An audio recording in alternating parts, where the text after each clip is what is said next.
కబ్జాలు చేసి ఇండ్లు కట్టుకున్నోళ్ళ మీదకి ఎట్లయితే బుల్డోజర్లతో ఈయన దూసుకపోతుందో టైంకు జీతాలు ఇవ్వకపోతే కూడా సర్కార్ మీదకి గట్లనే తీసుకుపోయింది కదా హైడ్రా సిబ్బంది.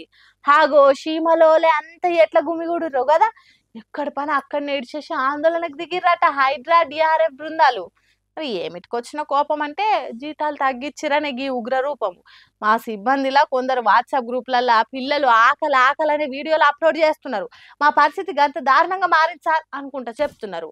పోయిన సర్కార్లా ఈవీడిఎం కింద మాకు ఇన్సూరెన్స్ ఉంటుండే, ఇప్పుడు గది కూడా లేకుండా అయ్యింది. ఎట్లా చేయాలి, మేము ఎట్లా బతకాలని గరమైతున్నారట. అటు ఎస్ఎల్బిసి టన్నెల్ కూలిపోతే మా హైడ్రా సిబ్బంది లోపలికి పోయి రెస్క్యూ చేసిండ్రు. ఏ ఒక్క పెద్ద ఆఫీసర్ కూడా లోపలికి అడుగు పెట్టలేదు. కానీ మా వల్లనే ఆ పని జరిగింది.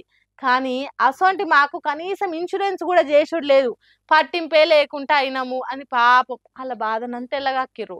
ఇప్పుడు ఈ లొల్లి చూసిన తెలంగాణ పబ్లిక్ తెలంగాణ సీఎం రేవంత్ రెడ్డి పనితనం మెచ్చుకునేది పోయి సోయి లేకుండా తిడుతున్నారు పట్నం పబ్లిక్. ఇక ఈ అన్నల బంధుతోని హైదరాబాద్ లో దాదాపు 150 డివిజన్లలో ఎమర్జెన్సీ సేవలు ఆగిపోయినాయి. చూస్తురా సీఎం సారు, మీరు పూనుకున్న పనులు ఏ కాడికి తెచ్చినాయో అటు పబ్లిక్ ని ఇటు ఉద్యోగులను ఆగమాగం చేస్తున్నాయి సారు మీ కొత్త పథకాలు. జర సోచాయించి చేయండి సారు. తెలంగాణ పాలిటిక్స్ లో మళ్ళీ కొత్త పార్టీ పుట్టిందుల్లో ఈసారి ఎవరో కాదు, ఎప్పుడు చూడు వివాదాల నడుముండుకుంటా ఆయన స్టైల్లో మాట్లాడే ఎమ్మెల్సీ తీన్మార్ మల్లన్న కొత్త రాజకీయ పార్టీని ప్రకటించిండు. అవును నిజమే, పార్టీ పేరు కూడా దుమ్ము దులిపేస్తుంది.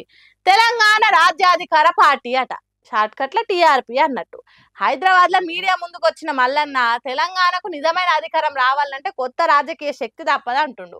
అందుకే ఈ టీఆర్పీ పార్టీ ప్రారంభిస్తున్నా అనుకుంటా బాంబు వేల్చిండు.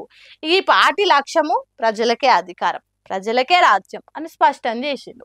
ఇప్పటిదాకా వాలించిన పార్టీలన్నీ వాళ్ళ స్వార్థం కోసం మాత్రమే పనిచేసినాయి. కానీ మేము గట్ల చెయ్యము, తెలంగాణ కోసం, తెలంగాణ పల్లె బస్తీ కూలి రైతుల కోసమే పనిచేస్తామని మళ్ళీ చెప్పుకొచ్చిండు. తెలంగాణలో కొత్త పార్టీ అనగానే జనాలు అనుకుంటుర్రు ఎవరు పెట్టిండ్రు ఏడ ఎందుకు అని ప్రశ్నలు కుతూహలం ఉంటది.